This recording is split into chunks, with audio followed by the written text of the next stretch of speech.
Assalamualaikum warahmatullahi wabarakatuh. Saudara-saudari yang dirahmati Allah sekalian, selamat malam, salam sejahtera kepada semua. Saya bersiaran secara live di Facebook saya, Muhammad Syafiq Abdul Halim, dan juga di TikTok Syafiq.Halim. Jadi ramai rakan yang tanya nak cari video live yang penuh dekat mana. Tuan-tuan boleh cari di YouTube Syafiq Halim Fan, ataupun tuan-tuan boleh cari di Facebook Muhammad Syafiq Abdul Halim. Bukan people lah, page. Scroll kat situ page, saya akan keluar lah. Jadi itu saya punya platform saya lah. Waalaikumsalam. Asan SMS di Twin. Pak Long Hafiz Selatan Muar. Waalaikumsalam. Teruskan share lah tuan-tuan. Kalau di TikTok ni dia ada button bawah tu, dia tulis share. Klik tu, share dekat grup WhatsApp, kat Telegram. Lepas tu dekat mana lagi? Dekat Mata lah. Share lah kat mana-mana yang boleh share pun. Okay. Jadi dekat Facebook ni pun sama, ada button share, klik saja butang share. Jadi kita naikkan view kita, InsyaAllah lah, sebab saya pun kena gangguan view ni 2-3 hari ni kan. Cikgu Non, Pak Non ada. Azhar Ezek. Waalaikumsalam Azhar Ezek. Saya kena gangguan ni. Bukan sahaja tak boleh ceramah di luar, mereka juga cuba ganggu saya di dalam media sosial. Mat Hijau, Waalaikumsalam. MFN, Waalaikumsalam. Abang duduk belah mana? Kedah ke Penang? Saya sekarang ni berada di Pulau Pinang. Di Pulau Pinang, di dalam Parlimen P042 Tasik Gelugok. Tapi saya bercakap kepada rakan-rakan di seluruh Malaysia. Supaya mereka sampaikan kepada semua orang apa yang saya bagi tahu. Saya cakap ni, saya bagi fakta-fakta yang mereka boleh sampaikanlah kepada semua orang. Tapi tajuk tu saya tulislah kempen P042 sebab saya duduk di sini. Z Kedah, Waalaikumsalam. Okey, teruskan kongsian saudara semua. Farid Rahim, Waalaikumsalam daripada Muar, orang Muar. Terbaik orang Muar. Jangan lupa undi Perikatan Nasional. Jadi itulah tuan-tuan. Teruskan berkongsi PN terbaik tetap di hati. Terbaik tekan button share banyak sikit kan. Barulah kita boleh start kita punya live kita. Kalau tidak, tak boleh nak start lah kita. Basyirul Santi, Waalaikumsalam. Lama tak live. Duk live ni. Kan mereka marah kat saya sebab saya bawa naik muka KJ kat dalam page saya. Ada sebab faktor lah saya bawa naik muka dia tu. Sebab kita duk lawan dengan Zahid, dia lawan dengan Zahid dekat dalam UMNO, nak pelingkupkan UMNO, jadi kita nak sokong dia lah. Sokong dia bagi dia melingkupkan parti dia sendiri. Ada kawan-kawan di Malaysia marah saya lah apa macam-macam kan. Atar Romaida, Waalaikumsalam. Ya, baik kita berada di sini nak pergi ceramah. Baiklah, kita tak ada hari, kita macam ni lah kita sentiasa bersemangat. Alamak, asyik baik. Kalau buat induk Allah ni lagi dia kelang kabut nanti. Ya dah. Pergi pasang benda dah. Dah. Main tunjuk sikit ya. Dah ni kita punya ni orang Teluk yang tawak. Assalamualaikum warahmatullahi. Sokong Datuk Wan Saipul. Muhammad Nolil, Waalaikumsalam Muhammad Nolil di TikTok ni sendu sangat ni bersepah ni. Share lah kuat sikit.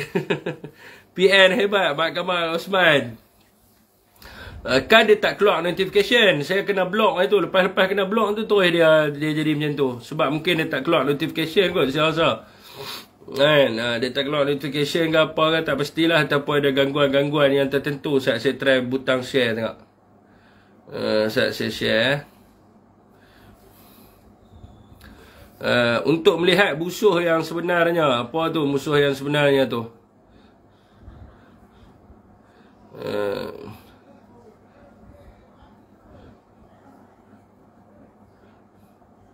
Okey, saya share masuk kat dalam grup saya, Ustaz. Politik bersih, jangan malukan diri sendiri. Pula malukan siapa pula dah. Okey, saya dah share dah. Dia keluar button merah lah kalau saya share. Stop live on balik ke macam mana ke tak tahulah.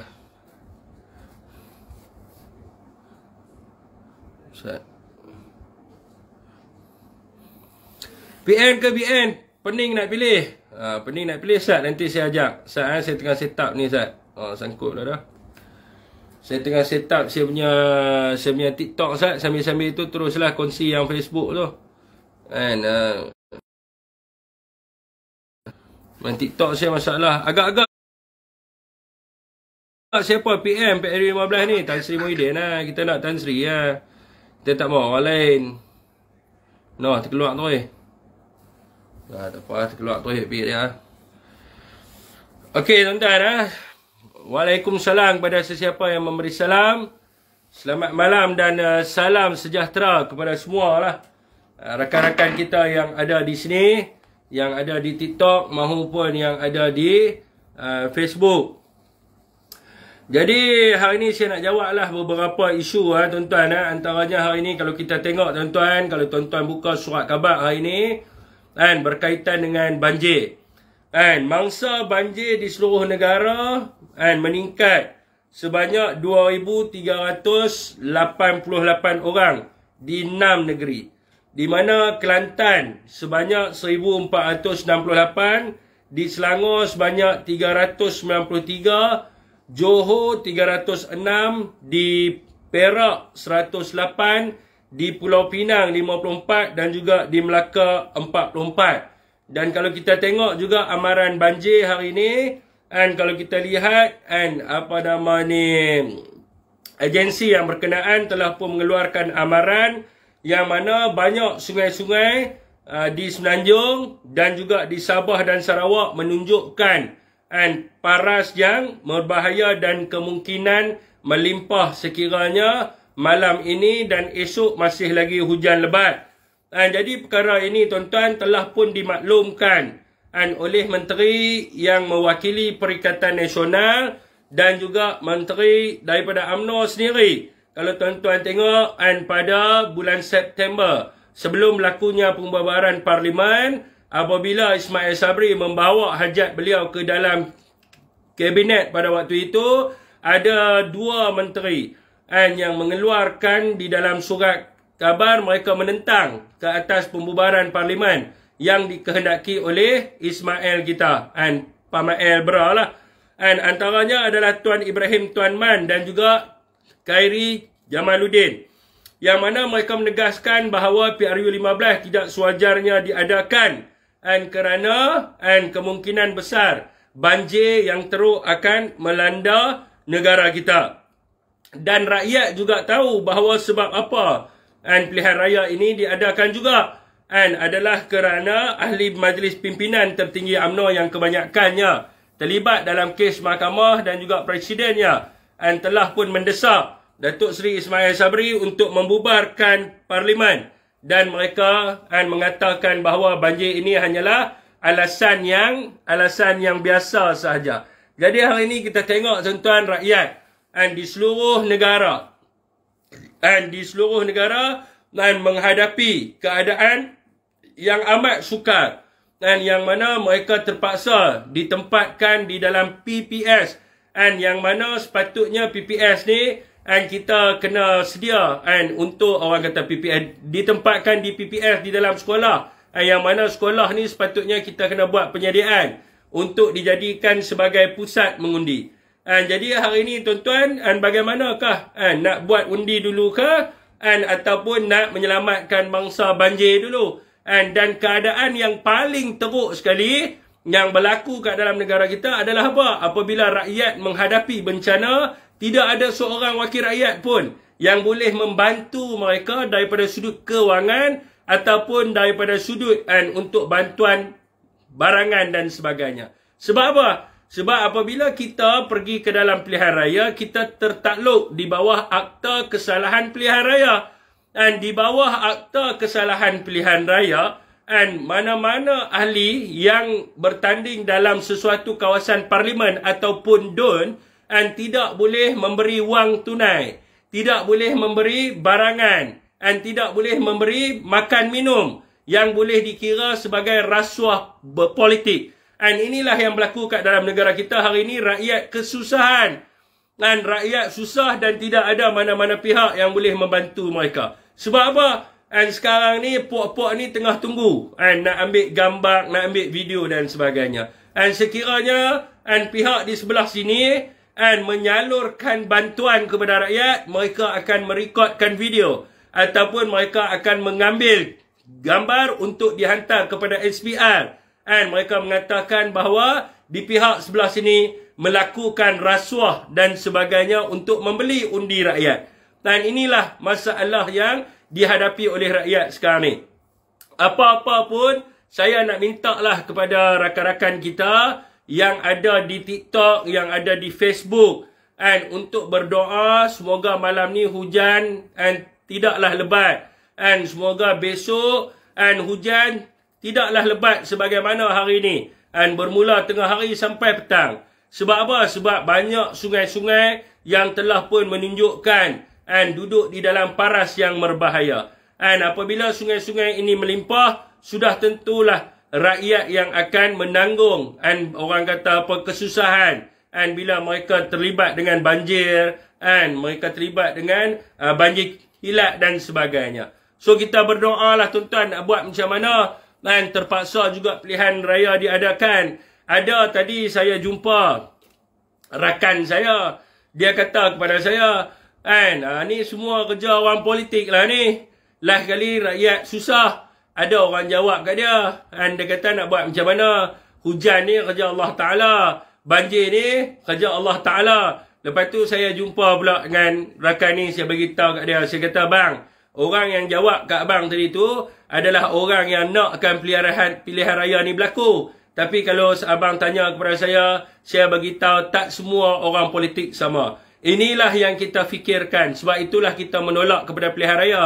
Dan bukan sebab atas tuduhan-tuduhan yang dibuatkan oleh UMNO yang mengatakan orang di sebelah Perikatan Nasional ni gila kuasa, sedap duduk atas kerusi menteri dan sebagainya. Bukan sebab itu. Sebab kita tak nak pergi ke dalam pilihan raya ni sebab kita memikirkan soal rakyat. Kita memikirkan soal mereka yang berkemungkinan akan menghadapi bencana banjir. Dan kita memikirkan soal bagaimanakah kita nak menyalurkan bantuan-bantuan kepada rakyat.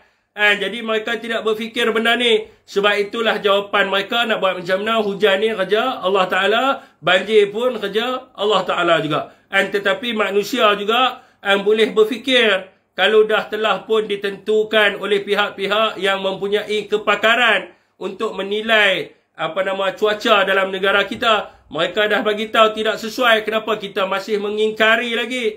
Sebab apa? Sebab di pihak sebelah sana mereka nak meloloskan diri mereka daripada pendakwaan di mahkamah, dan mereka harapkan sekiranya mereka menang besar, maka mereka boleh menggugurkan kes-kes yang dikenakan ke atas mereka. Ini adalah harapan mereka. Dan saya minta kepada rakan-rakan untuk menilai situasi ini dan membuat perubahan di atas kertas undi mereka, supaya golongan-golongan yang macam ni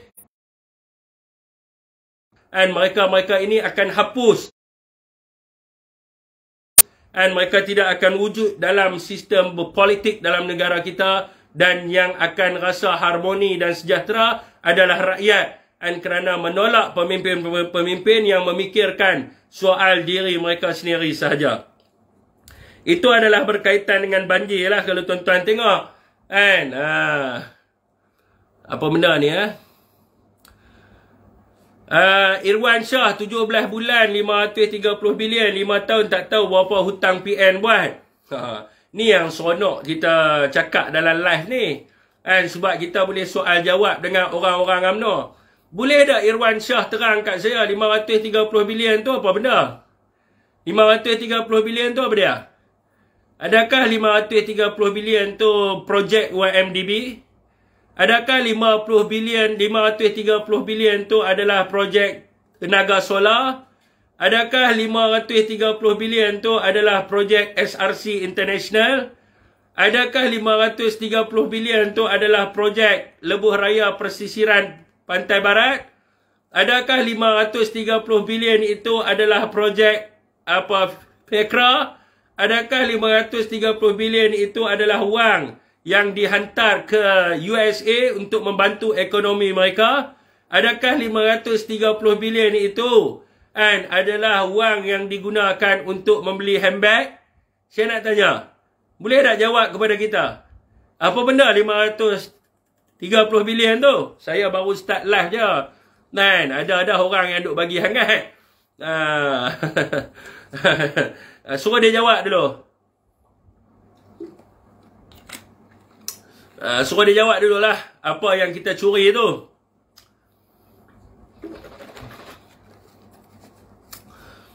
Okey, tuan-tuan, sementara kita tunggu dia jawab, saya nak bawa dulu kepada isu ni sebab dia kena slow baru naik panas. Tapi bila-bila dah start dah panas tu. Saya dah lama saya tak buat live ni, berinteraksi dengan rakan-rakan kan. Okey, tuan-tuan, hari ini dilaporkan di dalam FMT dan juga lain-lain lah, orang kata apa, news hotel ni yang mengatakan bahawa banyak tempat-tempat yang ditandingi oleh Barisan Nasional ni suram. Antara yang dia bagi adalah Tanjung Karang, Arau ni yang dia bagilah. Tapi sebenarnya tuan-tuan, banyak tempat-tempat yang ditandingi oleh UMNO Barisan Nasional ni suram. Antaranya adalah Tasik Gelugok sendiri. Banyak PDM UMNO yang terpaksa ditutup. Dan kalau tuan-tuan ronda, suasananya tak seperti dulu. Kalau kita tengok suasana PRU yang sebelum-sebelum ini, markas-markas UMNO ni ramai macam mana markas PAS. Kalau tuan-tuan tengok hari ni, markas PAS ramai orang kan. Setiap malam ada lebih kurang 40-50 orang yang duduk dekat markas PAS. Bila tuan-tuan pergi dekat tempat UMNO BN, dia pukul 12 malam, lampu pun dah terpadam. Kalau tuan-tuan pergi waktu siang, langsung orang tak ada langsung.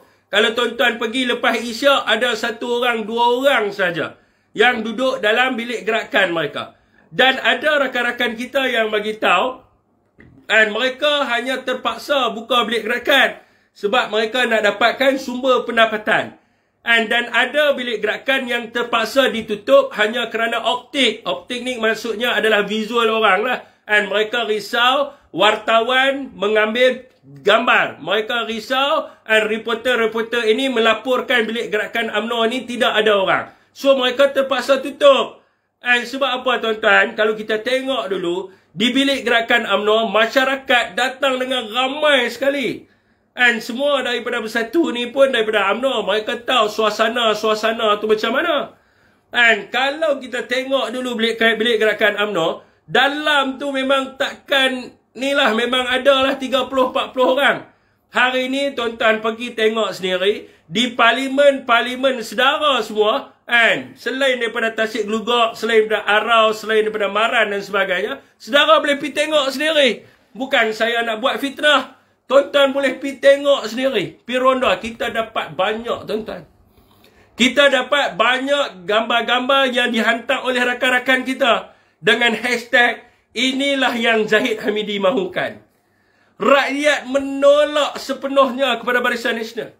Yang tinggal dalam bilik gerakan mereka hanyalah jentera-jentera mereka saja. Rakyat setempat tidak menyokong mereka. Jadi rakan hantar gambar kepada kita, inilah yang Zahid mahukan. Mereka katakan kepada kita. Dan bilik gerakan mereka, kalau tuan-tuan tengok, gelap dan suram. Tidak berpenghuni.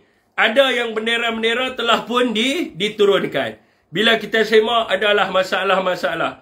Antara masalahnya adalah di peringkat bahagian tidak bersetuju dengan kepimpinan yang telah diangkat oleh Zahid Hamidi.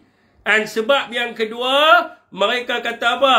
Sebab optik lah, macam saya bagi tahu tadi. Sebab mereka tutup bilik gerakan ni, risau. Takut wartawan ambil gambar. Mereka risau, takut reporter melaporkan dekat dalam media masa bahawa bilik gerakan UMNO tidak berpenghuni. Jadi mereka terpaksa tutup.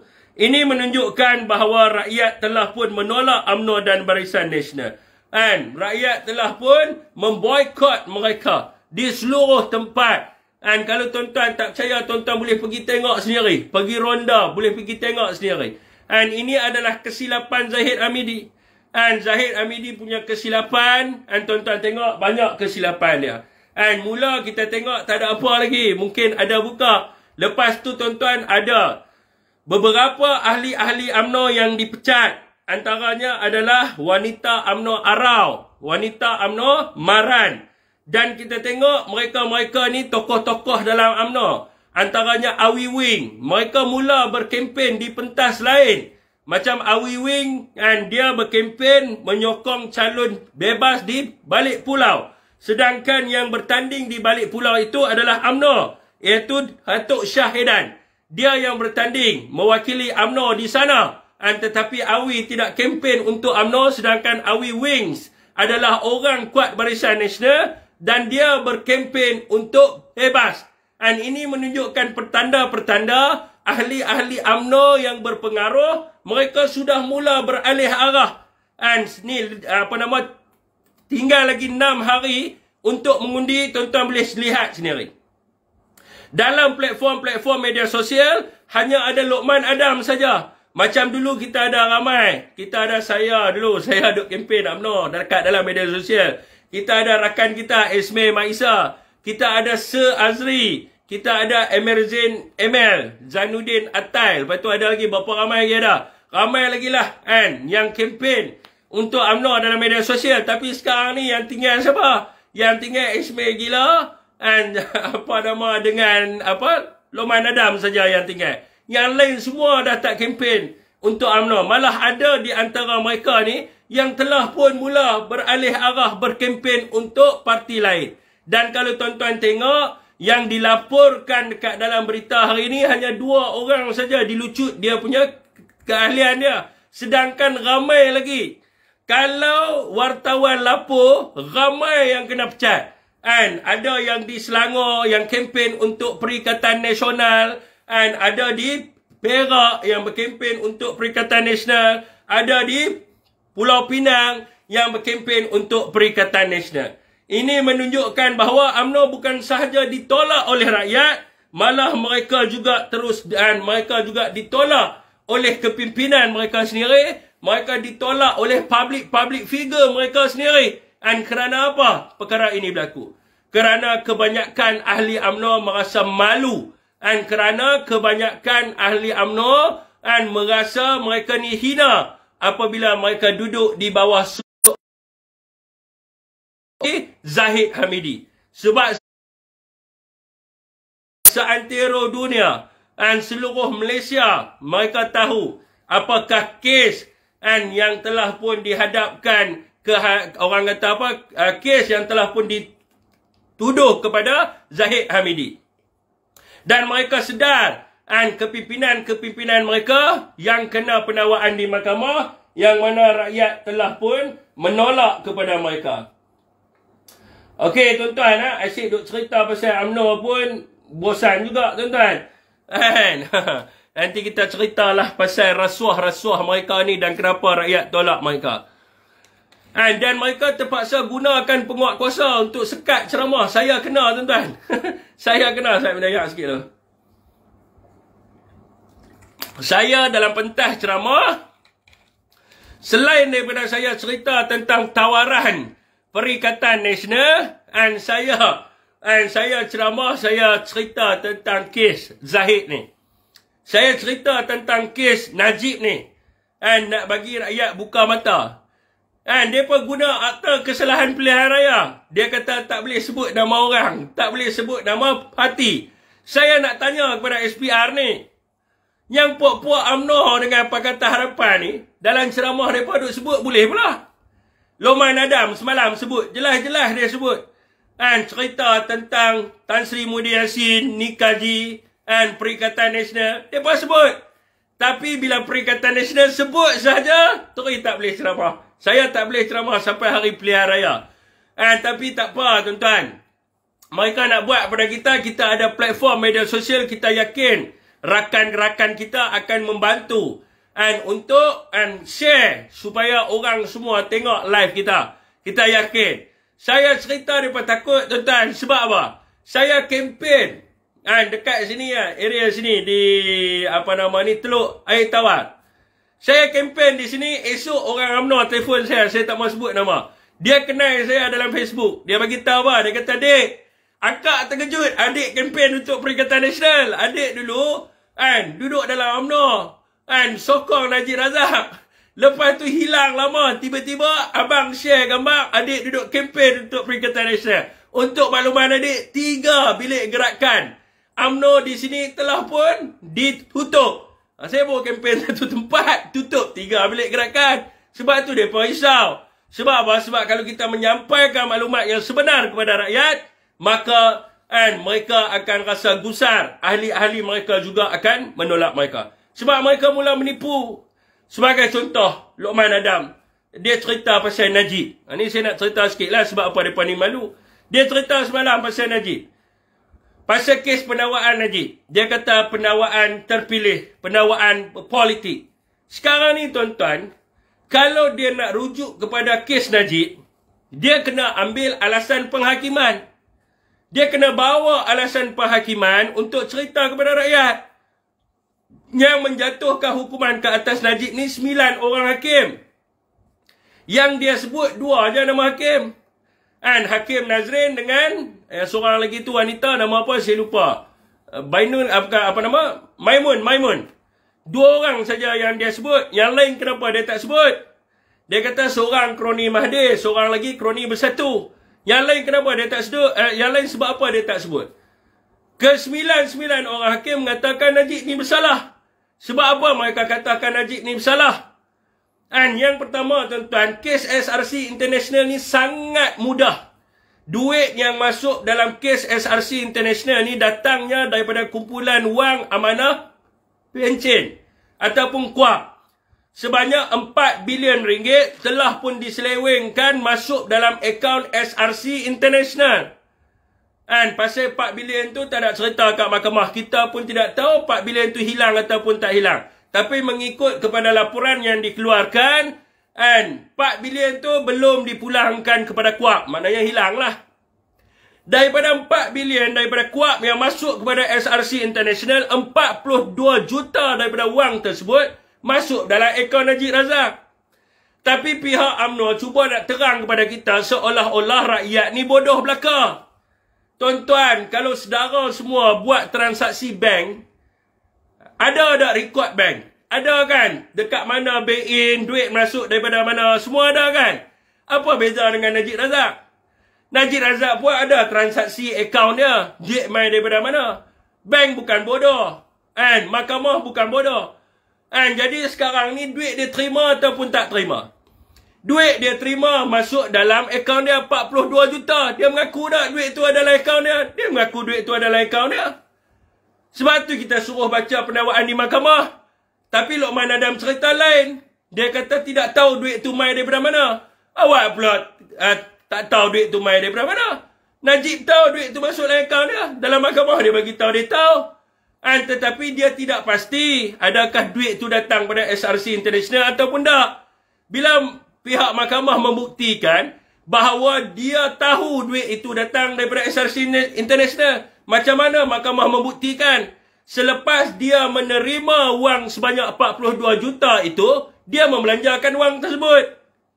Jadi hujah di mahkamah, hujah pihak pendakwa mengatakan sekiranya dia tidak mengetahui tentang wang yang dimasukkan ke dalam akaun beliau, bagaimana dia boleh belanjakan duit itu? Dia membelanjakan wang itu sejurus wang itu masuk dalam akaun dia. Ini dalam mahkamah cerita tentang benda ni. Jadi Luqman cerita benda lain kepada rakyat. Menipu kepada rakyat. Sebab itulah dia didapati bersalah dan dia tidak dapat membuktikan bahawa dia tidak bersalah dalam kes SRC International. Ini hakikat yang sebenarnya. Ketiga-tiga mahkamah, dia tidak berjaya membuktikan bahawa dia tidak mempunyai pengetahuan. Dan saya dengar Luqman Adam cerita. Dia kata berkenaan dengan bukti baru. Dia cakap berkenaan dengan bukti baru. Ni ada yang tanya pasal 530 bilion. Hampa duduk sini, jangan risau. Sekejap saya akan ceritakan. 10 minit je saya akan cerita. Okey, tuan-tuan. Dekat mana tadi? Bukti baru yang Luqman cakap. Bukti baru dalam kes penakwaan Najib bukan bukti yang mengatakan bahawa dia tidak bersalah. Bukti yang dibawa masuk dalam mahkamah adalah bukti yang mengatakan kenapa orang lain buat benda yang sama tetapi tidak didakwa di mahkamah. Sebagai contohnya, nama apa? Irwan. Irwan ni dia curi motor. Sebagai contoh lah, example, dia curi motor. Lepas tu dia ditangkap oleh pihak polis dan dia dibawa ke mahkamah untuk didakwa. Di dalam mahkamah, Irwan bagi tahu dia memang curi motor, tetapi bukan dia seorang curi motor. Ada orang lain lagi yang curi motor, dia kata. Antaranya Syahidah Nur apa semua ni curi motor juga. Kenapa mereka tidak didakwa di mahkamah? Ini yang Najib bawa bukti ni. Jadi hakim jawab apa? Hakim kata, kalau hang ada bukti yang mereka ni rasuah, hang pilah lapor kat SPRM. Sebab apa hang bawa masuk dalam mahkamah? Mana boleh dakwa kalau tidak ada penyiasatan? Hang nak buat report ke SPRM, SPRM siasat dan SPRM akan bawa ke dalam pendakwaan yang lain. Untuk pendakwaan berkaitan dengan kes tu. Dan bukti yang dibawa ini tidak ada kena-mengena dengan kes yang Najib sedang hadapi. Ini cerita pasal Najib, bukti baru. Yang mereka telah manipulasi yang mengatakan bahawa Najib telah teraniaya dan mahkamah tidak pun membenarkan dia bawa masuk bukti baru. Nak bawa masuk apa? Kes yang lain, kes yang berbeza. Yang sepatutnya dibicarakan dalam mahkamah yang lain. Jadi mereka tidak dapat menerima hakikat ni. Sebab apa? Sebab mereka duduk bosku. Mereka duduk bosku. Ini yang mereka tak boleh nak terima hakikat. Okey tuan-tuan, saya menghormati. Saudara kita yang tanya soalan berkaitan dengan 530 bilion. Saya, masa mula-mula live, dia tanya saya soalan tu. Saya nak tanya kepada tuan-tuan, adakah 530 bilion wang ini hilang? Soalan pertama saya. Sebab isu ni dibawa main oleh pendebat-pendebat UMNO. Bukan pendebat-pendebat lah. Sebab mereka ada 2-3 orang yang pendebat. Mungkin pendebat lah Luqman Adam seorang ya. Duk kata wang ni 600 bilion hilang. Ni ada seorang ni. Ada seorang nama Mi. Puan Habak kata 600 bilion hilang. Tadi kat sini Irwan ni dia kata 530 bilion hilang. Hilang ke mana? Hilang ke mana wang ni tuan-tuan? Kalau kes SRC International, duit kumpulan wang amanah pencen hilang masuk dalam akaun Najib. Kalau kes EPF dan kumpulan wang simpanan pekerja 15 juta hilang, 15 bilion hilang. Najib bawa pergi ke Amerika Syarikat. Kalau kes Aziz Rahim, duit yang sepatutnya dijadikan projek untuk lebuh raya Pantai Barat hilang. Simpan dalam rumah Aziz Rahim. Kalau kes yang melibatkan Rosmah Mansur dan juga Mahathir Khalid, duit di Kementerian Pendidikan 1.25 bilion hilang. 10% pergi kepada Rosmah, 20% pergi kepada Mahathir Khalid dan selebihnya pergi kepada pengarah pilihan raya UMNO di Bintulu. Kalau kita sembang tentang FEKRA, Bong Mokhtar punya kes, duit daripada FEKRA, duit amanah pencen FEKRA 250 bilion masuk dalam 250 million masuk dalam public mutual, rugi. Isteri Bong Mokhtar dapat 3.8 million. Kalau kita cerita 530 bilion ni hilang pergi mana? Adakah 530 bilion ni adalah projek? Adakah 530 bilion ni adalah wang yang telah diseleweng melalui YMDB? Adakah 530 bilion ni kita hantar pergi dekat USA? Boleh cerita kepada kita? Saudara nak tahu tak 500 tu apa benda yang mereka cerita? Saudara nak tahu tak 600 bilion tu apa benda? Saya nak tanya kat sini, berapa orang nak tahu 600 bilion tu apa benda?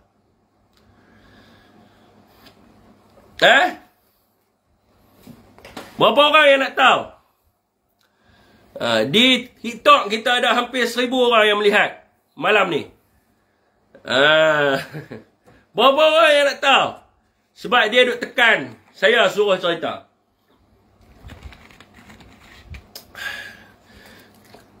Sekejap tuan-tuan.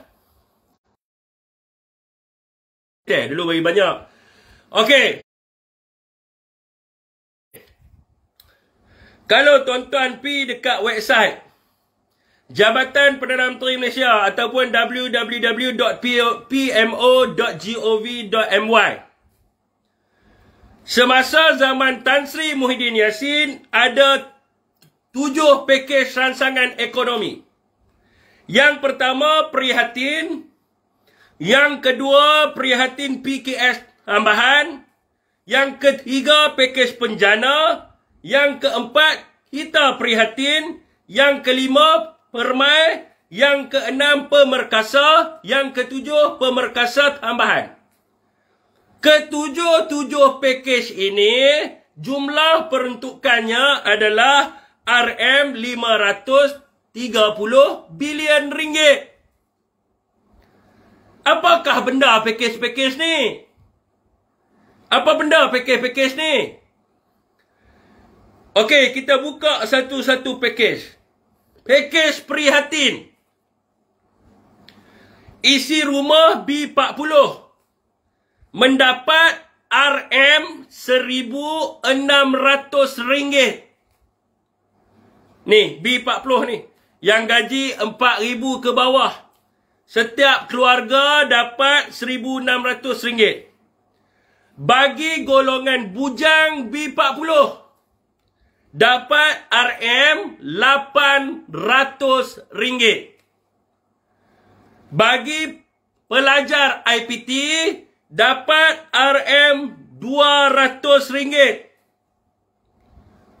Dan juga rakyat seluruh Malaysia mendapat diskaun TNB sebanyak 50% bersama rebate. Dan penjawat-penjawat awam mendapat bantuan one-off sebanyak RM500.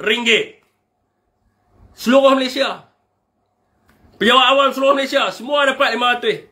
Inilah yang kata 530 bilion yang mereka duk bising ni.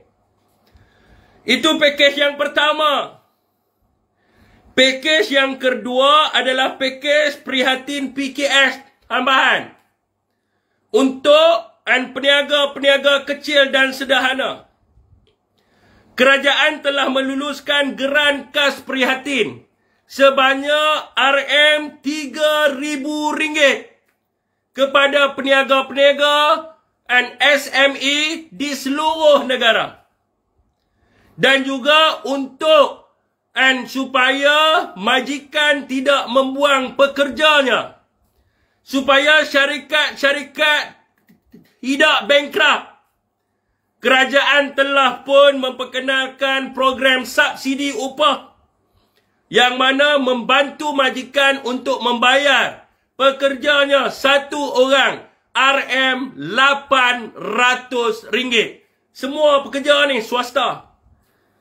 Dan semua pekerja swasta di seluruh negara kerajaan injek di bawah program subsidi upah supaya mereka tidak diturunkan pendapatan mereka ataupun dibuang kerja mereka sebanyak satu orang RM800. Penat tuan Di bawah pakej yang seterusnya, di bawah pakej penjana, Datuk Seri Muhyiddin Yassin telah berjaya mewujudkan 500,000 peluang pekerjaan kepada golongan-golongan muda dan mereka yang kehilangan pekerjaan di bawah program My Future Job di seluruh negara, termasuk di Sabah dan juga Sarawak. Dan pada ketika itu juga kerajaan telah memberikan bantuan khas bagi pengurusan Haska dan memberi bantuan kepada ibu tunggal OKU dan dana-dana bantuan bagi SME yang lain. Di bawah pakej kita prihatin, Tan Sri Muhyiddin Yassin telah pun memberikan sebelum ni 1,600. Dan di bawah pakej kita prihatin, dan pada waktu itu Tan Sri meluluskan pemberian RM1,000 kepada keluarga B40. Dan pada waktu itu kerajaan meluluskan RM500 kepada B40 bujang. Dan kerajaan mempertimbangkan untuk memberi RM600 kepada M40 dan RM300 kepada M40 bujang. Seluruh negara, semua dapat. Di bawah pakej Permai, kerajaan telah pun memperuntukkan RM3 bilion untuk membeli vaksin kepada 20 juta orang rakyat Malaysia. Dan dalam masa yang sama, kerajaan telah pun memberikan one-off kepada frontliner lagi sekali sebanyak RM500. Dan bayaran bulanan kepada frontliner, kepada PDRM, kepada tentera, kepada doktor, nurse sebanyak RM600 sebulan. Di bawah pakej permerkasa tambahan, kerajaan telah membantu SME ini lagi sekali. Sebelum ni kerajaan bagi RM3,000. Kemudiannya kerajaan pada ketika itu di bawah Tan Sri Datuk Sri Muhyiddin Yassin memberikan lagi sekali grant khas prihatin sebanyak RM1,500 kepada peniaga-peniaga kecil dan sederhana, di mana jumlah keseluruhannya adalah RM4,500 grant khas prihatin kepada SME. Dan di bawah pakej yang sama juga, kerajaan, iaitu Perdana Menteri Tan Sri Datuk Sri Muhyiddin Yassin, telah pun memberikan bantuan one-off RM500 kepada pemandu bas, kepada pemandu teksi, kepada pemandu pelancong. Semua diberi sebanyak RM500. Di bawah, habis dah semua pakej-pakej yang saya sebut. Tidak termasuk dengan pemberian moratorium dan juga pengeluaran KWSP akaun 2 dan akaun yang akaun yang pertama dan juga akaun yang kedua. Tidak termasuk semua tu. Jumlah yang diperuntukkan untuk bagi kepada kesenangan rakyat Malaysia jumlahnya adalah RM530 bilion yang mereka duk bising, sedangkan mereka tak bising dengan duit YMDB yang telah hilang. Mereka tak bising dengan kes rasuah terowong. Mereka tak bising tentang kes Yayasan Akal Budi yang telah hilang duit rakyat. Mereka tak bising tentang kes rasuah UKSB. Mereka tak bising tentang kes SRC International. Mereka tak bising tentang duit-duit mereka yang telah pun dirompak dan disamun oleh kepimpinan Pakatan Harapan dan juga Barisan Nasional. Saya nak tanya, kenapa mereka tak bising tentang benda ni semua? Kenapa mereka nak bising tentang duit yang diberikan kepada rakyat? Kenapa mereka nak bising? Sebab mereka ini adalah golongan-golongan penfitnah dan juga golongan-golongan yang buat propaganda semata-mata. Dan konon-kononnya duit 530 bilion itu telah hilang. Tuan-tuan suruh mereka buat perkiraan. Kita nak tengok. Kalau satu orang B40 dapat RM2,600, kita suruh mereka bilang berapa ramai B40 yang ada dalam negara kita. Hari ini di atas pentas-pentas ceramah, mereka marah kerajaan bagi kepada B40 RM2,600 sebab mereka dah curi duit B40 ni semua. Mereka marah orang bujang, kita bagi RM1,000, kita bagi orang bujang. Cuba mereka kira berapa banyak orang bujang yang menerima bantuan ni. Mereka marah kita bagi bantuan kepada M40. Suruh mereka kira berapa ramai M40 yang terima bantuan ni. Sebab apa? Mereka tidak ada point, saudara semua. Mereka tidak ada point untuk nak katakan pemimpin di Perikatan Nasional, di PAS, Bersatu Gerakan ini terlibat dengan rasuah dan salah guna kuasa. Tidak ada kepimpinan di dalam Perikatan Nasional ini yang terlibat dengan salah guna dan tidak ada seorang pun yang terlibat dalam salah guna kuasa dan juga rasuah. Sebab itu mereka main isu ni. Mereka berhadapan dengan Syafiq Alim. Bukan mereka berhadapan dengan Esme gila. Bukan mereka berhadapan dengan Luqman Adam. Mereka berhadapan dengan puak-puak tu boleh tak boleh jawab. Tapi kalau tanya saya boleh jawab duit tu pergi ke mana. Sebab kita duduk di sebelah sini. Kita duduk dengan jujur. Kita nak berkhidmat kepada rakyat. Bukan kita nak mencuri duit rakyat. Okey tuan-tuan.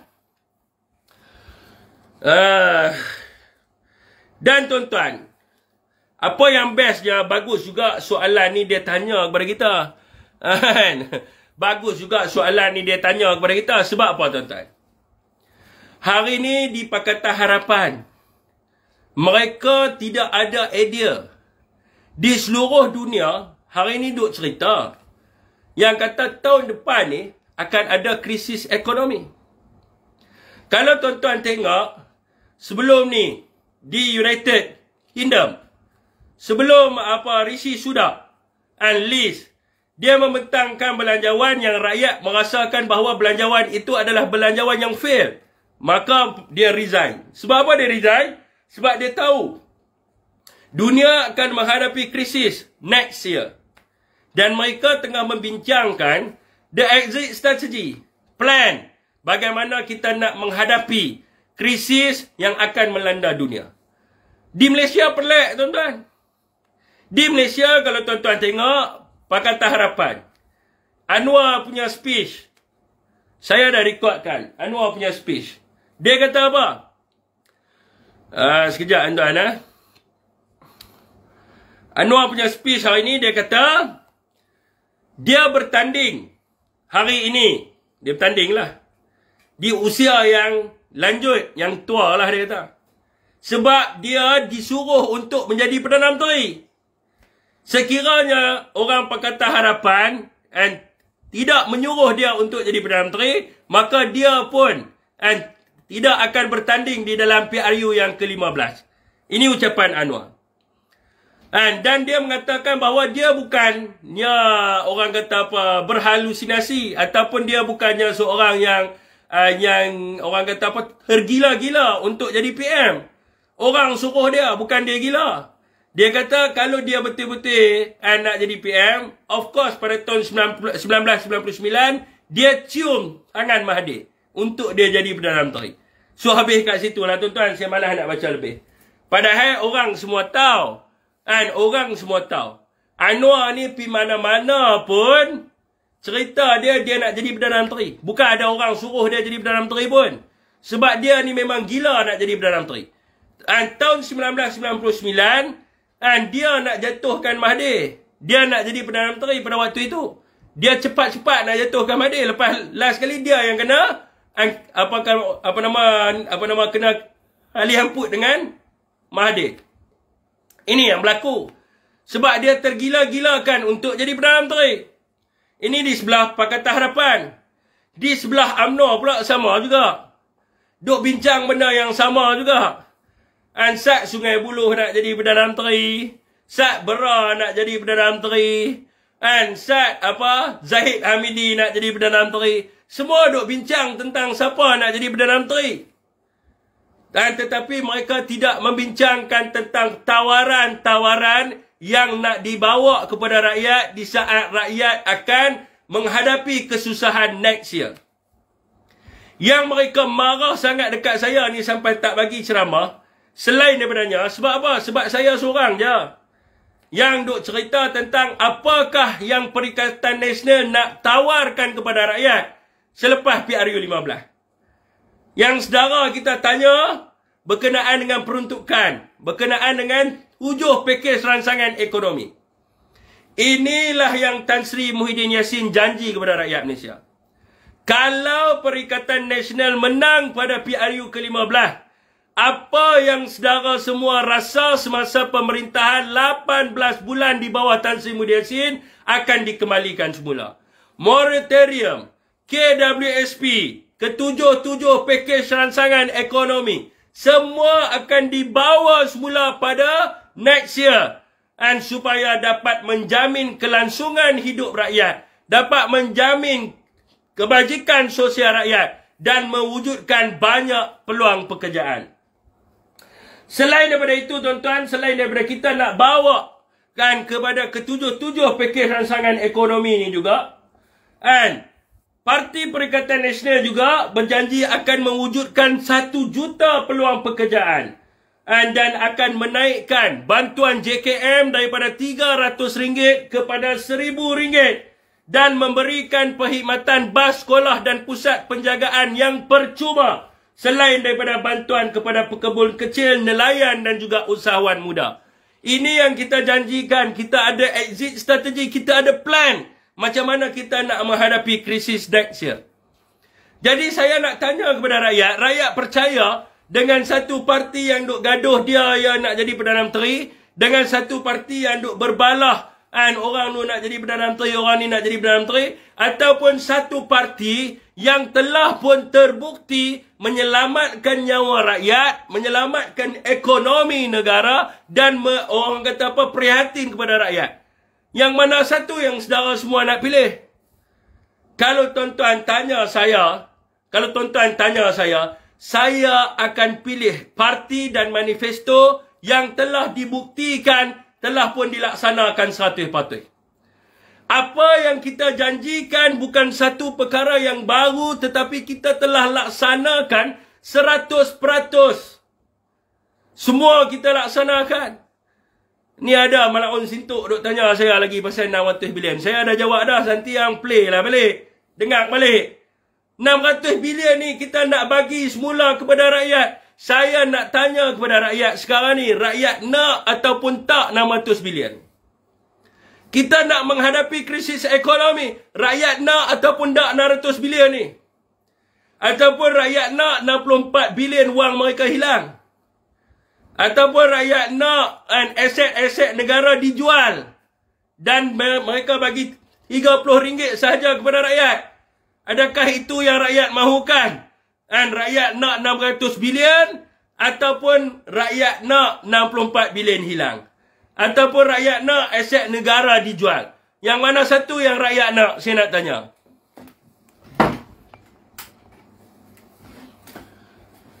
Nak KWSP. Cikgu Non love anak murid. Kami nak PH. Nak 600 bilion. Rakyat nak 600 bilion, betul? Nak duit. Sudah tentulah rakyat nak kepada pemimpin yang bersih, pemimpin yang stabil, dan pemimpin yang mampu menjamin kepada rakyat negara yang prihatin kepada rakyat. Sudah tentu itu adalah kemahuan semua rakyat Malaysia. Jadi adakah rakyat Malaysia masih lagi nak memberi undi kepada parti perasuah dan salah guna kuasa? Rakyat di setempat pun tolak mereka.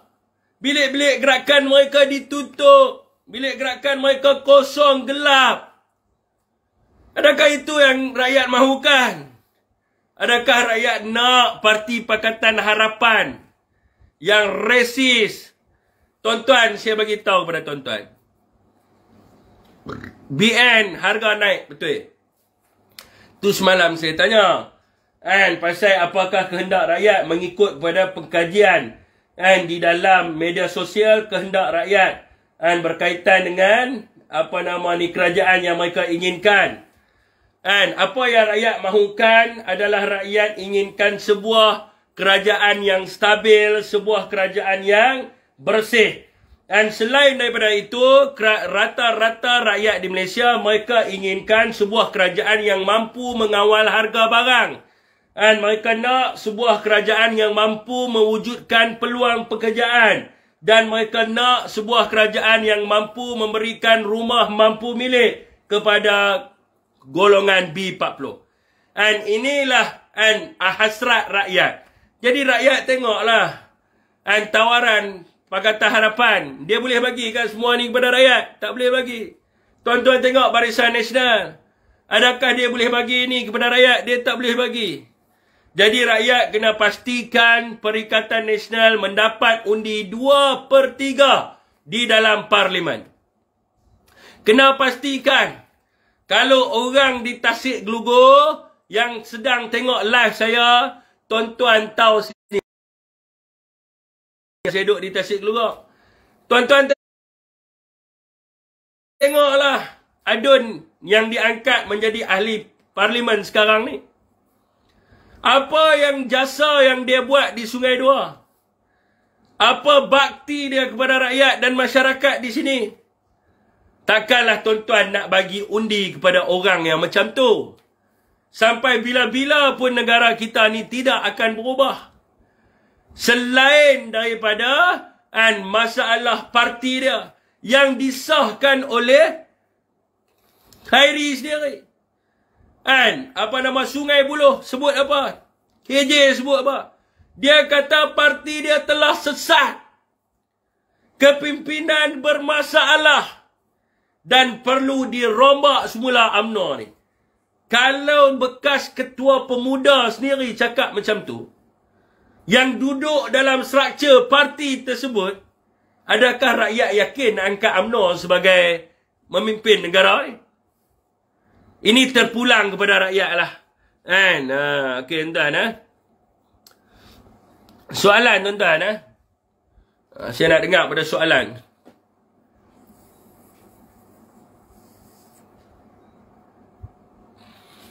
Dah tentu kami pilih PAS dalam satu. Lama dah aku tak dengar ceramah bagus macam ni. Terima kasih.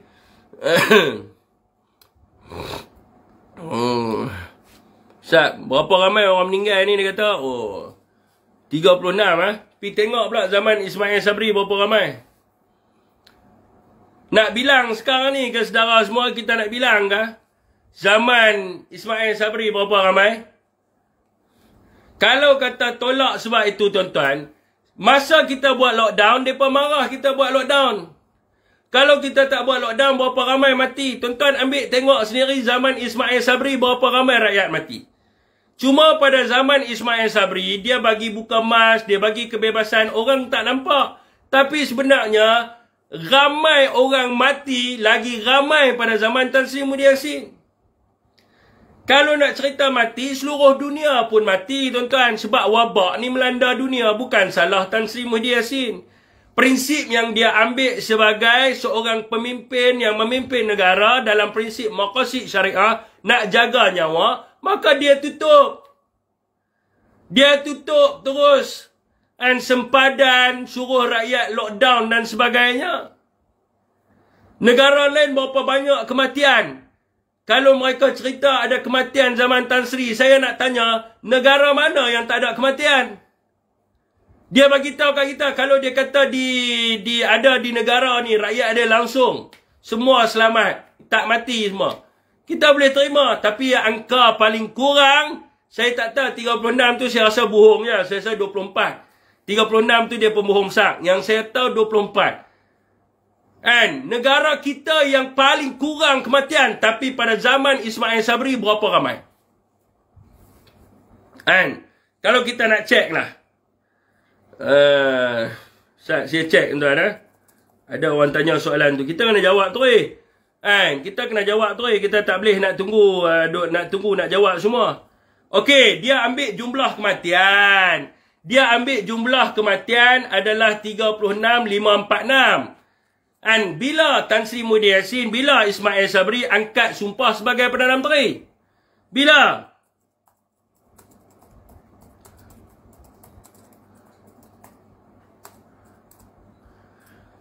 Okey, tuan-tuan fikirlah, Ismail Sabri angkat sumpah sebagai Perdana Menteri pada 20 Ogos 2021. Bilanglah daripada 20 Ogos. Berapa banyak daripada 20 Ogos 2021 dia jadi Perdana Menteri? Berapa banyak kematian? Boleh tengok sendiri. Janganlah bawa kepada fitnah. Nampak tak? Bila kita buka, barulah kita tahu bahawa itu adalah fitnah besar. Dulu masa kerajaan Pakatan Harapan memerintah, kita kata tutup sempadan, dia tak mau tutup. Bila dia tak tutup, masuk wabak dalam negara kita, dia salahkan kita. Tuan-tuan, saya nak bagi tahu, kalau kerajaan Pakatan Harapan jadi kerajaan semasa Tan Sri jadi kerajaan, tuan-tuan rasa berapa ramai mati? Dia senang cakap sebab dia tak jadi kerajaan. Vaksin pun dia tipu rakyat. Vaksin rakyat dapat percuma. Vaksin Selangor. Selangor kata dia nak agihkan sendiri vaksin. Maka kerajaan bagi kepada dia vaksin. Dia terima vaksin, lepas tu dia jual bawah syarikat apa? Bawah Cellgate Industry, jual kepada warga asing. Yang menyebabkan rakyat di Selangor tak dapat bekalan vaksin yang mencukupi. Itu dia takbir Selangor. Orang bagi vaksin percuma, dia pergi jual. Kalau dia takbir negara pada waktu itu, berapa banyak rakyat yang akan mati? Tuan-tuan tak percaya cakap saya, tuan-tuan pergi buka tentang Cellgate Industry. Cellgate Industry. Mereka terima vaksin daripada kerajaan kita, terima vaksin. Dia register bawah Cellvax, Selangor vaksin. Yang uruskan Cellvax ni adalah Cellgate Industry. Cellgate Industry ni jual vaksin kepada warga asing. Ini yang berlaku. Orang di Selangor lambat dapat vaksin. Sebab apa? Sebab kerajaan Pakatan Harapan memerintah. Tak habis dengan penyelewengan dan juga rasuah. Kalau kita memerintah, kita tak buat macam tu. Dan kematian paling banyak di Selangor. Sebab dia nak mensabotaj kerajaan pusat. Dia biar rakyat dia mati banyak di Selangor. Ini yang berlaku. Kalau tuan-tuan tak percaya cakap saya, tuan-tuan pergi siasat tentang Cellvax. Cellvax. Lepas tu tuan-tuan siasat tentang Cellgate Industry. Cellgate Industry. Saya pernah berdebat dengan Ketua Penerangan Pakatan Harapan Selangor. Tak boleh jawab isu ni pun. Sebab apa? Kalau tuan-tuan tengok, angka kematian paling banyak adalah di Selangor. Sepatutnya dia kena buat distribution lagi cepat. Sebab dia dah terima vaksin awal. Tetapi dia tak buat. Kalau tak percaya, mampu happy lah. Sebab hang tak mau baca. Tapi kalau hang balik hang pergi baca hari ni, hang sendiri akan tolak Anwar Ibrahim tu. Tak payah cerita lah. Saya pun dah bagi dah. Saya dah bagi dah. Cellvax dengan Cellgate Industry, saya dah bagi dah. Pergi baca sendirilah.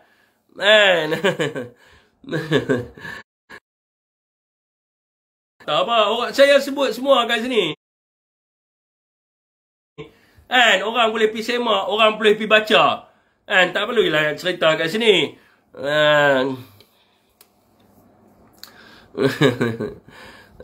Kalau kaki fitnah, bawa lah fakta betul. Fitnah dekat mana? Saya bagi tuan-tuan pergi baca lah.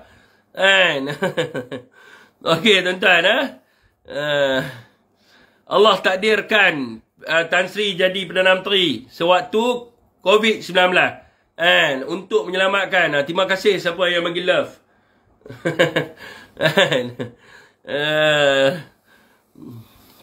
Tak kira lagi yang Abah bantu Felda, betul. Menyelesaikan hutang Felda. Jasa Tan Sri ni banyak tuan-tuan.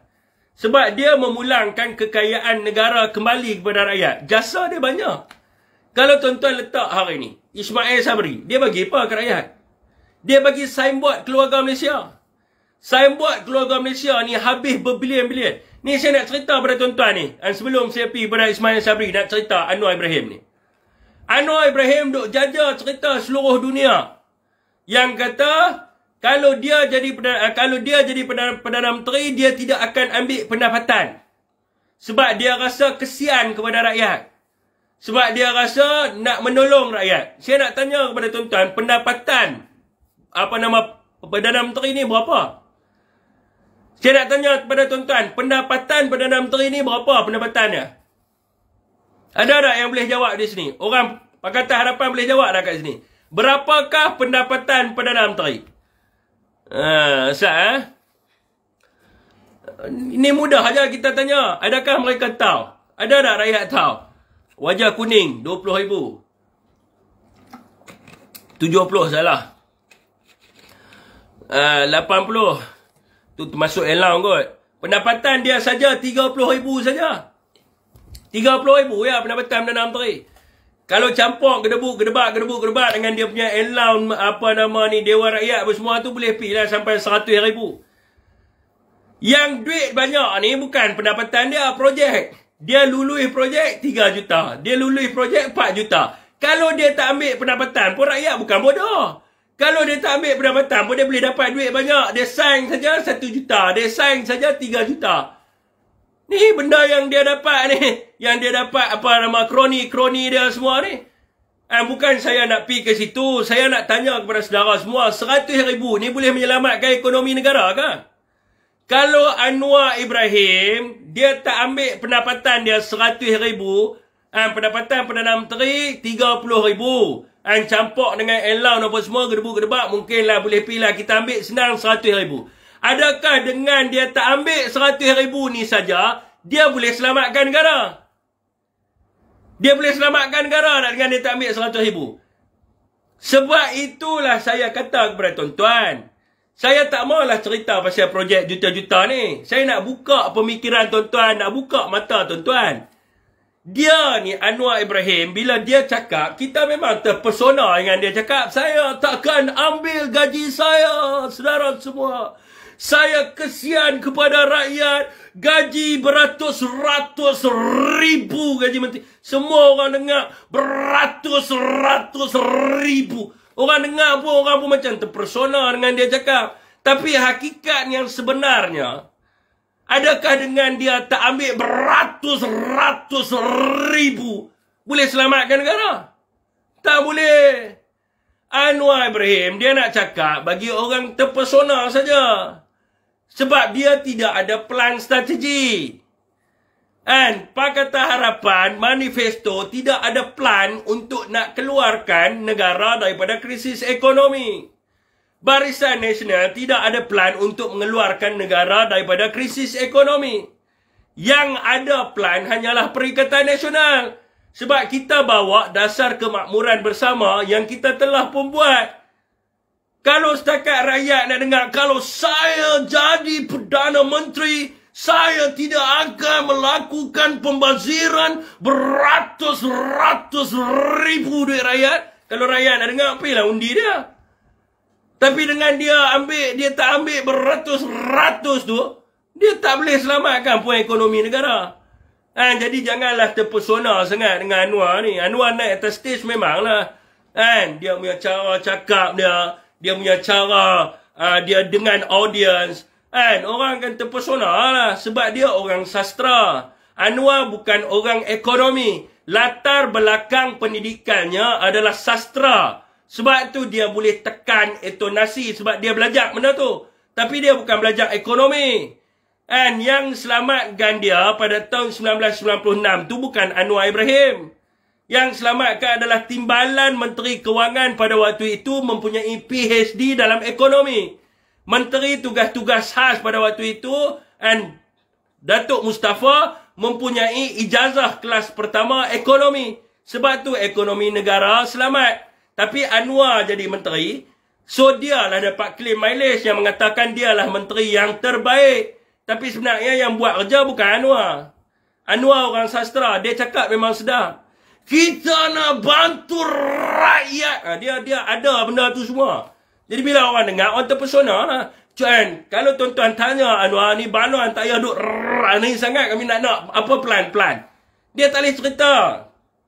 Kalau dia tengah ceramah, dia tengah duk tarik hampa pergi depan dia, hampa cakap ni, apa plan ni sebenarnya? Jam ada. Dia tak boleh cerita sebab dia tak tahu.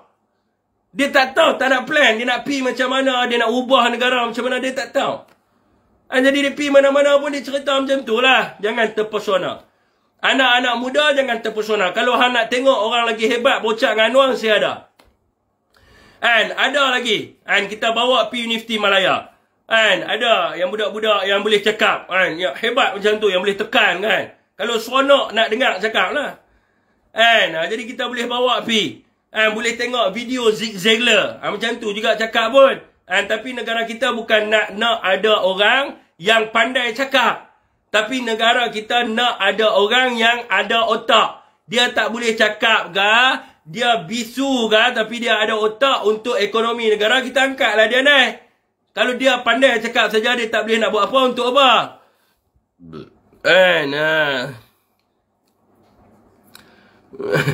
Cubalah Muhyiddin Hafiz. Bila bina agenda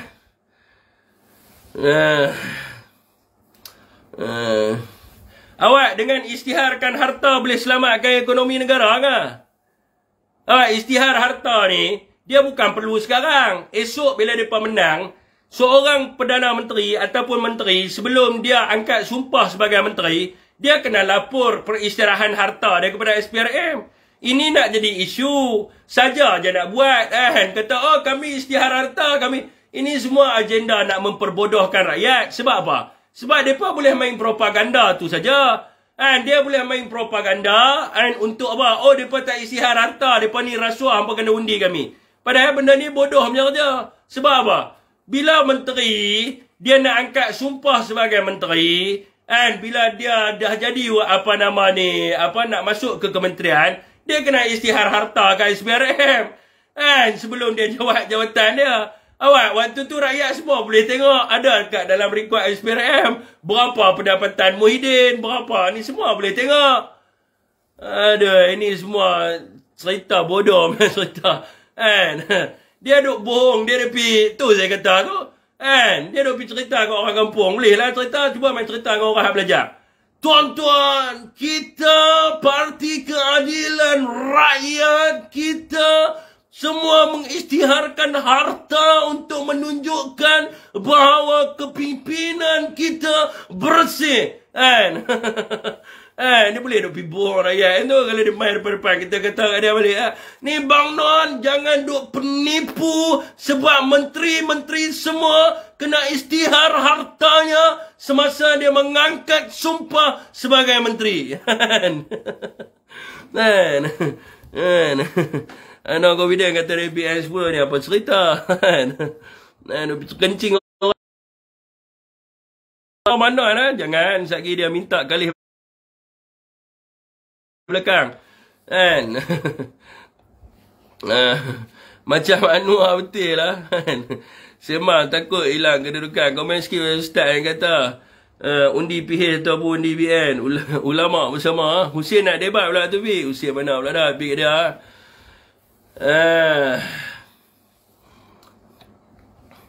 Apa dia ni duk meratai dapat 30 orang isi minyak tak penuh Dulu Bang Don dia ayat dia lain dulu ayat dia lain. Kalau saya menang, esok minyak turun RM1.50. Hari ni lain pula. Kalau saya menang, saya tak akan ambil pendapatan sebagai Perdana Menteri. Habis semua kena kencing seluruh dunia nak percaya dengan dia. Lah ni rakyat tak susah tuan-tuan pejam mata, pejam fikir. Aku ni nak apa sebenarnya untuk negara aku nak apa? Okey, aku nak apa? Pejam fikir. Bukan susah pun.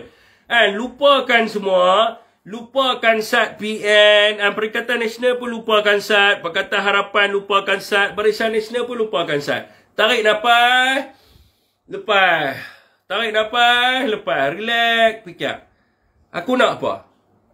Tentukan aku nak apa. Okey, aku nak sebuah kerajaan yang kepimpinannya bersih. Aku nak sebuah kerajaan yang stabil. Macam mana aku nak dapat bersih dan stabil ni? Kena fikir dulu. Aku nak macam mana bersih stabil ni? Bersih. Kena lihat siapakah yang diletakkan dalam parlimen. Siapakah ketua parti mereka ni? Pakatan Harapan ada kes rasuah terowong. Ada kes ganja. Ada banyak lagi kes dia. UMNO ada kes rasuah. Ada ni. Tak bersih. Macam mana nak dapatkan sebuah kerajaan yang stabil untuk ekonomi? Stabil untuk apa ni? Stabil untuk apa? Kena fikir. Stabil untuk apa? Stabil. Okey, stabil ni bukan maknanya menang besar. Bukan maknanya menang banyak kursi. Stabil ni nak capai kepada kestabilan ekonomi, kestabilan politik dan sebagainya. Fikir. Duk senyap fikir. Tarik nafas. Okey. Buka mata tengok. Apakah tawaran Pakatan Harapan? Buka surat khabar tengok. Apa ni Pakatan Harapan? Mat Sabu duk kata nak gabung dengan UMNO. Anwar Ibrahim kata dia tak mau ambil gaji sebagai PM. Rafizi kata itu. Duk cakap pasal, duk tuduh Tuan Ibrahim Tuan Man bawa lari duit 2 bilion. Last kali dia kena balik. Lepas tu siapa lagi? Banyaklah kepimpinan PKR ni. Duk cerita, tak tahu ni kami tak apa benda daripada cerita ni ya. Sat kawan ni nak jadi PM, sat kawan ni nak gabung, Mat Sabu kata nak bergabung dengan Zahid. Sat kawan ni duk cerita pasal fitnah-fitnah ni, duk kata projek lulus last kali kena balik. Apa mereka nak buat ni kat negara kita ni? Apa mereka nak buat? Tak tahu. Tak tahu mereka nak buat apa. Lepas tu pejam lagi mata. Tengok BN. BN nak buat apa? Oh, sekarang ni Khairi Jamaluddin tengah bergaduh dengan Zahid. Tengah bergaduh dengan Pak Ma'in. Dia kata dia nak jadi PM. Pak Ma'in respon balik kepada dia. Kata, oh belum tiba lagi masa hang nak jadi PM. Lepas tu Nazri Aziz.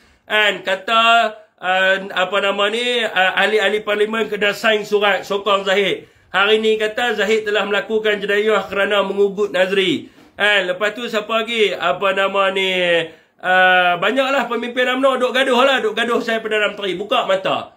Apa mereka ni nak bagi kepada rakyat? Lepas PRU 15 mereka nak buat apa? Pejam mata balik. Ingat, Perikatan Nasional. Okey, tengok. Perikatan Nasional nak buat apa? Oh, Perikatan Nasional dia kata kalau dia menang pilihan raya, dia nak bagi 7 pakej rancangan ekonomi. Kalau dia menang pilihan raya, dia kata dia nak bagi moratorium. Kalau dia menang pilihan raya, dia nak bagi KWSP. Oh, kalau dia menang pilihan raya, dia nak wujudkan, oi, banyaklah tawaran Perikatan Nasional. Lah ni duk nampak Perikatan Nasional saja ada tawaran ni. Habis tu nak sokong siapa? Nak sokong siapa? Bukan mata celik, mata hati. Ingatlah sokonglah Perikatan Nasional sebab dia saja yang ada tawaran. Hak lain ni tak ada tawaran, nak sokong buat apa? Mereka duk gaduh ni, duduk dalam pilihan raya ni, patut duk cerita nak buat apa. Masuk pilihan raya, gaduh Pak Ma'in, gaduh KJ gaduh Zahid gaduh Nazri. Duk gaduh ya, pumpang hang gaduh sana. Inilah sejarah dalam pilihan raya negara. Dia tak cerita langsung apa dia nak buat. Kira duk gaduh ya. Hak Pakatan Harapan pun sama juga. Duk kira nak gabung, tak mau ambil gaji. Orang ni rasuah pembongkaran sana, pembongkaran sini, lepas tu kena saman sebab fitnah orang. Hampa nak buat apa ni sebenarnya ni? Cuba tanya mereka, hampa ni kalau menang negara ni, hampa nak buat apa? Mana dia orang Pakatan Harapan? Kita nak tanya. Orang BN dengan orang Pakatan Harapan ni, hampa jawab tengok. Hampa kalau menang pilihan raya ni, hampa nak buat apa? Kami rakyat ni pening ni, baca tak tahu mana buat apa ni. Pening kepala. Hampa nak buat apa sebenarnya? Orang Kedah panggil, hampa nak buat apa? Orang Selatan kata, nak buat apa? Kalau menang dalam pilihan raya ni, nak buat apa? Orang belah Kelantan kata, Sekmu nak buat apa? Kalau menang pilihan raya ni, Sekmu nak buat apa ni? Tak ada apa ni, duk jelah. Nak buat menatai apa ni? Cuba bagi tahu tengok kat pada kita. Dia pun tak boleh bagi tahu. Orang dia pun semua tak boleh nak bagi tahu. Tak tahu dia pun nak buat apa. Dia pun tak tahu menang-menang pilihan raya. Kita nak buat apa ni? Tak tahu nak buat apa. Jahanam negara yang tu, tuan-tuan. Okey, tuan-tuan. Mantap apa senang ya, tuan-tuan pi ya. Pi dengar ceramah depa pi. Pi dengarlah ceramah depa. Luqman duk cerita nu daripada zaman 1998. Saya semalam dengar ceramah Luqman, saya pun tak tahu apa dia nak buat. Luqman dah semalam saya dengar ceramah. Saya ni tuan-tuan, saya kenal Anwar daripada tahun 1998. Tiba-tiba saya masuk dalam rumah Anwar Ibrahim. Ada orang duduk dalam rumah. Tiba-tiba baru saya tahu bila ada pengakuan bahawa Anwar telah liwat dia. Saya juga pernah menegur Izam, kata jangan ada kerjasama dengan Josoros. Ni cerita tu 1998 punya cerita tu. Duk main cerita kat anak muda tahun 2022. Duk cerita pasal liwat apa semua. Ni apa nak buat apa ni sebenarnya? Pergi dengar pula Pakatan Harapan punya cerita pun sama juga. 2x5, 5x2. Mat Sabu punya ceramah. Dia lepas ni dulu macam ni macam tu lah, parti ajaran sesat lah, saya ni macam-macam lah, duk cerita tentang orang. Hampa nak buat apa? Tanya dia, hampa nak buat apa ni? Hampa nak buat apa? Hampa nak menang? Adakah bila hampa menang, hampa nak sumbat Anwar masuk penjara? Adakah bila hampa menang, maksa buruhan nak haram kampas? Rakyat dapat faedah ke? Faedah apa yang hampa nak bawa kepada rakyat? Kita pening tuan-tuan dengar ceramah mereka. Tapi mereka tak kena pula sekat dengan PDRM. Kita kena anggota polis tak bagi kita ceramah. Tapi saya nak beritahu kepada tuan-tuan. Antara janji manifesto Perikatan Nasional adalah menaikkan allowance kola PDRM. Semasa perbincangan manifesto, rakan saya SB Selangor, dia kata, Fik, hantar mesej minta kenaikan 2. Yang pertama ITP, imbuhan tetap perumahan. Yang kedua kola. Dia suruh saya minta. Apa yang ada dalam manifesto tu sebiji macam saya WhatsApp. Jadi kepada anggota-anggota yang di luar sana yang nak sekat ceramah saya, yang nak marah pada saya, ingatlah hanya Parti Perikatan Nasional saja yang menjaga kebajikan anggota kerajaan. Dalam manifesto Perikatan Nasional saja ada janji-janji untuk jaga anggota kerajaan. Yang lain semua tak ada. Pakatan Harapan lebih kepada kebajikan sosial. Nak bagi itu, bagi ini, lah kali bagi RM30. Yang Barisan Nasional nak bawa pelabur asing lah, apalah, macam-macam lah. Kita pun tak tahu, pening pula nak baca. Dia pun tak buat penerangan, kita pun tak faham dia punya manifesto dia. Lah kali ahli-ahli parlimen dia buat manifesto sendiri. Sebagai contohnya Khairi Amaluddin, dia buat manifesto dia sendiri, tak sama langsung pun dengan manifesto BN.